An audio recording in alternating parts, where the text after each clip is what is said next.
Hyundai motor India HMIL, जो देश की दूसरी सबसे बड़ी यात्री कार निर्माता कंपनी है, एक प्रारंभिक सार्वजनिक पेशकश IPO के लिए तैयार हो रही है। ये संभावित रूप से भारत का सबसे बड़ा IPO हो सकता है, जिससे इसकी कोरियाई मूल कंपनी 2,50,00,000 से 3 करोड़ रुपए जुटा सकती है। गुरुग्राम स्थित यह स्थानीय सहायक कंपनी हाल ही में भारतीय बाजार नियामक SEBI, securities and exchange board of India के पास अपने प्रवर्तक हिस्सेदारी को घटाने के लिए एक draft red herring prospectus DRHP दाखिल कर चुकी है। हालांकि कंपनी ने अपने IPO की कोई विशिष्ट तिथि घोषित नहीं की है, लेकिन सूत्रों के अनुसार HMIL संभवतः 2025 की शुरुआत में बाजार में प्रवेश कर सकती है। DRHP के अनुसार कंपनी की योजना बिक्री के लिए पेशकश OFS के माध्यम से है, जिसके तहत मूल कंपनी HMC अपनी 17.5% हिस्सेदारी को बेचने की योजना बना रही है, जो 142.2 मिलियन शेयरों का प्रतिनिधित्व करता है। कंपनी ने IPO से अपेक्षित आय का खुलासा नहीं किया है, लेकिन नोमुरा के अनुमान के अनुसार यह कोरियाई मूल कंपनी को 2 से 3 अरब डॉलर, 20,000 से 25,000 करोड़ रुपए तक जुटाने में मदद कर सकती है। अगर सफल होता है तो HMIL का बाजार प्रवेश भारत का अब तक का सबसे बड़ा IPO बन जाएगा। वर्तमान में भारत में सबसे बड़े IPO का रिकॉर्ड 2022 में राज्य बीमाकर्ता भारतीय जीवन बीमा निगम LIC के 21,000 करोड़ रुपए के सार्वजनिक प्रस्ताव के पास है।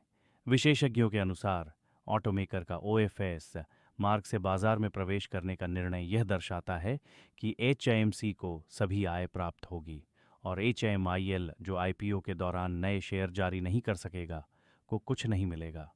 हालांकि यह कदम HMIL के लिए फ़ायदेमंद हो सकता है, क्योंकि इससे भविष्य में बाजार से अतिरिक्त फंडिंग प्राप्त करने का अवसर मिलेगा यदि इसकी भविष्य की वृद्धि और पूंजीगत व्यय आवश्यकताओं के लिए ज़रूरत हो। HMC के लिए Hyundai मोटर इंडिया का IPO भारतीय इकाई को भविष्य में आसानी से फंड जुटाने में मदद करेगा, बिना कोरियाई मूल कंपनी पर निर्भरता के। हमें विश्वास है कि यह माता पिता कंपनी पर आवश्यक किसी भी भविष्य के विस्तार के लिए पूंजीगत व्यय और निवेश के बोझ को कम करेगा, नोमुरा के विश्लेषकों ने नोट किया। नोमुरा के अनुसार HMIL की बाजार प्रवेश पर 18 से 30 अरब डॉलर, 1,50,000 से 2,50,000 करोड़ रुपए की वैल्यूएशन होगी। यह FY20 पूर्वानुमान मूल्य से आय PI का 22 से 37 गुना है। समकक्ष कंपनियों का FY24 FPE 16 से 32 गुना है, नोमुरा के विश्लेषकों ने नोट किया। तुलना में 27 जून को बाजार अग्रणी मारुति सुजुकी इंडिया की बाजार पूंजीकरण 3,83,353 करोड़ रुपये थी। महिंद्रा एंड महिंद्रा 3,48,758 करोड़ रुपए और टाटा मोटर्स 3,22,874 करोड़ रुपए के साथ पीछे थे। जियोजित फाइनेंशियल सर्विसेज के रिसर्च एनालिस्ट साजी जॉन का कहना है कि HMIL उद्योग के मुकाबले प्रीमियम पर कारोबार करेगा, जो अगले 4 वर्षों में इलेक्ट्रिक वाहनों की नई लॉन्चिंग, कम पूंजीगत व्यय और बेहतर नकदी प्रवाह की सकारात्मक दृष्टिकोण के कारण पूरे क्षेत्र के मूल्यांकन को बढ़ाएगा। HMIL ने वैश्विक रूप से शीर्ष 5 बाजारों में अपनी मजबूत स्थिति बनाई है। कंपनी ने घरेलू बाजार में SUV की बढ़ती मांग का रणनीतिक रूप से फायदा उठाया है, नई मॉडल पेश किए हैं, उन्नत तकनीकों का लाभ उठाया है और अपने वाहन वेरिएंट की श्रेणी का विस्तार किया है। वे कहते हैं, यह दृष्टिकोण Hyundai की प्रतिस्पर्धी मूल्य निर्धारण की क्षमता और इसके प्रीमियम ब्रांड छवि को मजबूत करने में मदद कर रहा है। जून में HMIL की कुल बिक्री का 66% हिस्सा SUV का था, जिससे कंपनी को प्रीमियम बाजार लिस्टिंग के लिए अनुकूल स्थिति प्राप्त हुई है।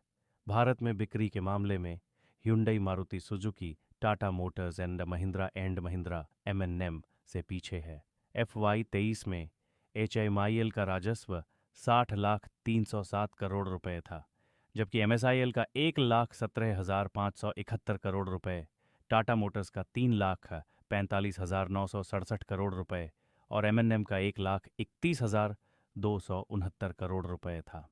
FY24 वार्षिक में इसका प्रति शेयर आय EPS 62 रुपये थी, जबकि MSIL का 431.08 रुपये, M&M का 1 रुपया था, 101 रुपये 14 पैसे और टाटा मोटर्स का 81 रुपये 95 पैसे था।